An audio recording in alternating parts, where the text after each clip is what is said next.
आकाशवाणी भोपाल से प्रस्तुत हैं प्रादेशिक समाचार।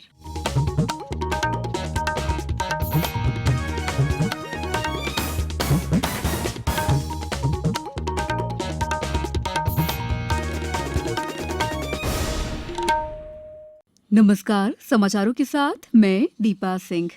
पहले मुख्य समाचार।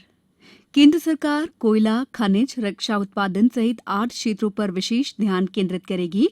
कोयले की होगी खुली नीलामी। तबलीगी जमात के 60 से अधिक विदेशी सदस्यों को भोपाल में पुलिस ने किया गिरफ्तार। राज्य में कोरोना संक्रमित लोगों की संख्या 4,500 से ज्यादा, ठीक होने वाले भी तेजी से बढ़े। प्रदेश में विभिन्न राज्यों से आ रहे श्रमिकों को उनके गृह राज्यों में भेजने का सिलसिला जारी। और हमारी विशेष श्रृंखला अच्छी खबर में कल सुनिए इंदौर में श्रमिकों के लिए पुलिस द्वारा की जा रही पहल पर खास रिपोर्ट। अब समाचार विस्तार से। वित्त मंत्रालय ने कोविड-19 से प्रभावित देश की अर्थव्यवस्था को पटरी पर लाने के लिए घोषित आर्थिक पैकेज के सिलसिले में आज भी कई घोषणाएं की हैं। वित्त मंत्री निर्मला सीतारमण और वित्त राज्य मंत्री अनुराग ठाकुर ने नई दिल्ली में संवाददाता सम्मेलन में आर्थिक पैकेज की चौथी किश्त की घोषणा करते हुए कहा कि आत्मनिर्भर भारत बनाने के लिए नीतिगत और संरचनात्मक सुधारों पर विशेष जोर दिया जाएगा। वित्त मंत्री ने बताया कि कोयला, खनिज, रक्षा उत्पादन सहित 8 क्षेत्रों पर विशेष ध्यान केंद्रित किया जाएगा। उन्होंने बताया कि कोयला क्षेत्र में सुधारों की योजना बनाई गई है। उन्होंने बताया कि कोयला क्षेत्र में सरकार का एक अधिकार खत्म होगा। सरकार कोयले की खुली नीलामी करेगी। शीघ्र ही 50 खदानों की नीलामी की जाएगी। कोयला क्षेत्र के आधारभूत ढांचे पर 50,000 करोड़ रुपए खर्च किए जाएंगे। वित्त मंत्री ने बताया कि हर मंत्रालय में परियोजना विकास इकाई पर काम होगा। प्रदेश में विभिन्न राज्यों से आ रहे श्रमिकों को उनके गृह राज्यों में भेजने का सिलसिला जारी है। खंडवा में लॉकडाउन के कारण फंसे अन्य जिलों के 7,300 मजदूरों को 189 बसों के माध्यम से उनके गृह जिलों के लिए रवाना किया गया है। इसके अलावा 30 बसों के माध्यम से 830 मजदूर खंडवा अपने घर वापस आए। वहीं रायसेन जिले में भोपाल से पैदल या साइकिलों से आ रहे 22 श्रमिकों को दरगाह चेकपोस्ट पर रोककर भोजन कराया गया। उनका स्वास्थ्य परीक्षण भी किया गया। इसके अलावा इंदौर से आज रात 9 बजे रीवा के लिए दूसरी स्पेशल श्रमिक ट्रेन रवाना होगी। विदेशी नागरिकों से संबंधित कानून और भारतीय दंड संहिता की विभिन्न धाराओं के उल्लंघन के आरोप में भोपाल में आज तबलीगी जमात के 60 से अधिक विदेशी सदस्यों को पुलिस ने गिरफ्तार किया है। इन पर वीजा शर्तों का उल्लंघन कर संगठन के धार्मिक कार्यक्रमों में भाग लेने का आरोप है। पेश है एक रिपोर्ट। भोपाल के पुलिस महानिरीक्षक उपेंद्र जैन ने बताया कि तबलीगी जमात के विदेशी सदस्यों के खिलाफ विदेशी नागरिकों के लिए लागू कानूनों के तहत वीजा की शर्तों के उल्लंघन के मामले दर्ज किए गए थे। ये सभी भारत में पर्यटक वीजा पर आए थे, जिसके तहत वे धार्मिक गतिविधियों में भाग नहीं ले सकते, लेकिन सभी धार्मिक आयोजनों में शामिल हो रहे थे। इसके पहले भोपाल की एक स्थानीय अदालत ने इन सभी की जमानत अर्जी को कल खारिज कर दिया था। जमात के गिरफ्तार सदस्य किर्गिस्तान, उज्बेकिस्तान, कजाकिस्तान, तंजानिया, दक्षिण अफ्रीका, म्यांमार सहित विभिन्न देशों से आए थे। अधिकारियों ने यह भी बताया कि गिरफ्तार किए गए लोगों में से कुछ जांच में कोरोना वायरस पॉजिटिव पाए गए थे और उन्हें क्वारंटीन में रखा गया था। संजीव शर्मा, आकाशवाणी समाचार, भोपाल। नीमच जिले ने स्वास्थ्य विभाग के मापदंडों को पूरा करके सिबिनेट और ट्रूनॉट मशीन से कोविड-19 की जांच करने के लिए अधिकृत स्वीकृति प्राप्त कर ली है। नीमच प्रदेश का पहला ऐसा जिला बन गया है जहां मई माह के आखिर में इन मशीनों से जांच शुरू होने की संभावना है। मैं नीमच के जिलेवासियों को एक और सूचना देना चाहता हूं कि नीमच शहर में कोविड-19 के टेस्ट हेतु ट्रूनेट मशीन की स्वीकृति मध्य प्रदेश शासन ने दी है। 29 जिलों से 41 ट्रूनेट स्टेशन की रिकमेंडेशन शासन को गई थी।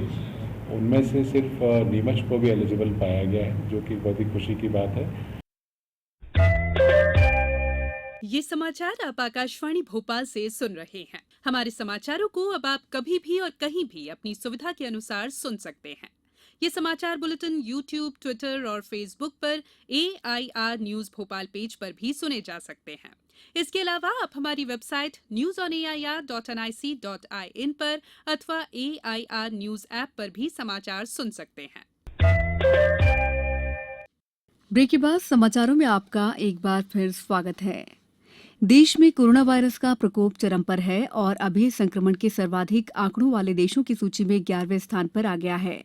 पिछले 24 घंटों में कोरोना संक्रमण के 3,970 नए मामले सामने आने से संक्रमितों की संख्या 85,940 हो गई। मृतकों का आंकड़ा 2,752 पर पहुंच गया है। अब तक 30,153 लोग कोरोना संक्रमण से पूरी तरह ठीक हो गए हैं। उन्हें विभिन्न अस्पतालों से छुट्टी दी गई है। उधर राज्य में कोरोना संक्रमित लोगों की संख्या 4,595 हो गई है, जबकि 239 लोगों की अब तक कोविड-19 के कारण मृत्यु हुई है। राज्य के 52 में से 45 जिले प्रभावित हैं।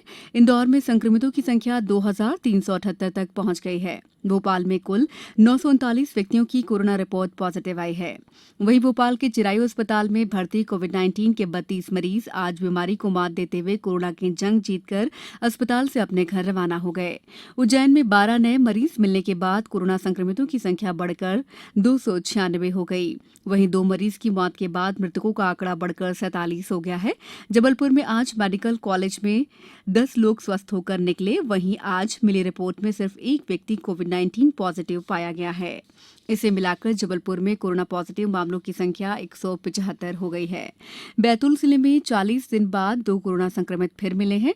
इससे पहले यहां गत 6 अप्रैल को एक कोरोना पॉजिटिव मरीज मिला था। अब इस ग्राम के संपूर्ण आबादी क्षेत्र को कंटेनमेंट एरिया घोषित किया गया है। उमरिया जिले में मुंबई से आया एक युवक जांच रिपोर्ट में कोरोना पॉजिटिव पाया गया, जिसके बाद उसे जिला अस्पताल के कोविड वार्ड में भर्ती कराया गया है। देवास जिले में आज एक मरीज मिलने के बाद कोरोना से संक्रमित लोगों का आंकड़ा 61 तक पहुंच गया है। यहां अब तक 8 लोगों की मौत हो चुकी है, जबकि 21 मरीज अब स्वस्थ होकर घर जा चुके हैं। सीहोर जिले में अब तक 5 कोरोना पॉजिटिव मरीज मिले हैं। इनमें एक की मौत हो चुकी है। जिले में आज कोई नया मरीज नहीं मिला। आज जिले में 44 सैंपल जांच के लिए भेजे गए हैं। नीमच जिले की जावद तहसील के ग्राम अनेड़ का एक युवा कोरोना से जंग जीतकर अपने घर पहुंच गया है। भिंड में कोरोना के कारण 2 समुदायों के बीच हुए विवाद में 2 लोगों की मौत हो गई। पुलिस ने 9 लोगों के खिलाफ हत्या का प्रकरण दर्ज कर लिया है। अशोकनगर में कलेक्टर डॉ मंजू शर्मा ने जीएनएम प्रशिक्षण केंद्र में बने कोविड-19 आइसोलेशन सेंटर में दिन रात काम करने वाले योद्धाओं के बीच पहुंचकर उनका जन्मदिन मनाया। गुना में सार्वजनिक स्थलों पर थूकने के मामले में अब तक 55 व्यक्तियों पर से 55,000 रुपए का आर्थिक दंड वसूला गया है। हमारी विशेष श्रृंखला अच्छी खबर में कल सुनिए इंदौर में श्रमिकों के लिए पुलिस द्वारा की जा रही पहल पर खास रिपोर्ट। अच्छी खबर हर रविवार को प्रसारित होती है, जिसमें उन खबरों का प्रसारण किया जाता है जो सकारात्मक हैं और समाज को दिशा देने में सहायक होती हैं। कोरोना संकट के इस दौर में कुछ सकारात्मक खबरें हमें अपनी ओर खींच लेती हैं। मामला बड़वानी जिले का है। इन दिनों बड़वानी जिले में बड़ी संख्या में मजदूरों के आने का सिलसिला जारी है। पेश है हमारे बड़वानी संवाददाता शिवपाल सिंह सिसोदिया की एक रिपोर्ट। पिछले दिनों इसी दौरान एक महिला मजदूर को प्रसव पीड़ा शुरू हो गई, जिसे देखने के बाद स्वास्थ्य विभाग की टीम ने उसे तुरंत अस्पताल ले जाने को कहा। हाँ, एक्चुअली ये लोग क्या है कि गुजरात मजदूरी करने गए थे। वहाँ से इनकी स्क्रीनिंग के लिए हम लोग वहाँ पे तैनात थे जलसा गार्डन में। तो वहाँ पे हमें खबर मिली कि बस में कोई लेबर पेन जनरेट हो रहा है। तो उस लेबर पेन को देखने के लिए हम गए तो हमको लगा कि स्थिति खराब है, उनको डिलीवरी यहीं कराने। हमने कोशिश करी वहाँ बस में करवाने की। इतनी देर में 5 मिनट के अंदर मैडम ने हमें गाड़ी प्रोवाइड कर दी कि हमारी गाड़ी से इनको हॉस्पिटल ले जाओ। फिर उनको यहाँ लेके आए तो हॉस्पिटल के गेट के अंदर एंट्री करी थी और बच्चे को डिलीवर करवाया सोसाइटी सिस्टर ने। और मैंने पूरा चेकअप किया।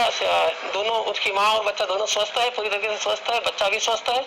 मौके पर बड़वानी एसडीएम अंशु जावला भी उपस्थित थी। वाहन आने में देरी को देखते हुए उन्होंने अपना वाहन दे दिया ताकि महिला समय पर अस्पताल पहुंच पाए।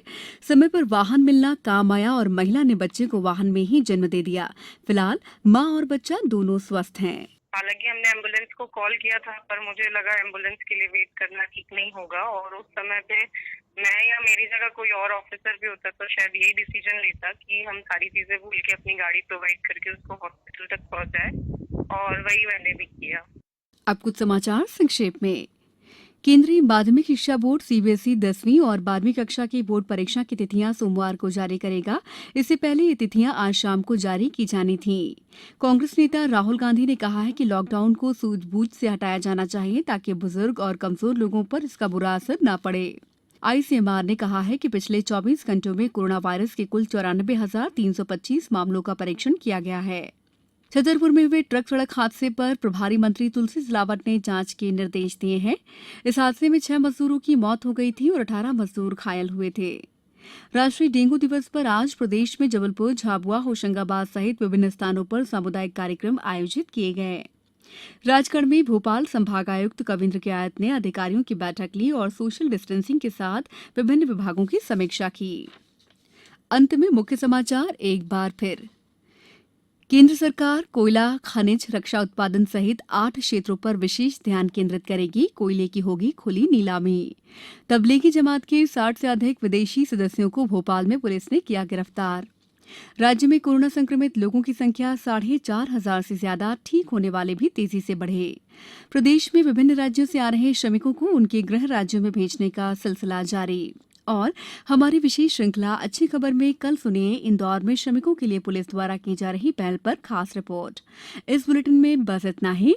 घर में रहिए, सुरक्षित रहिए और सुनते रहिए आकाशवाणी। नमस्कार।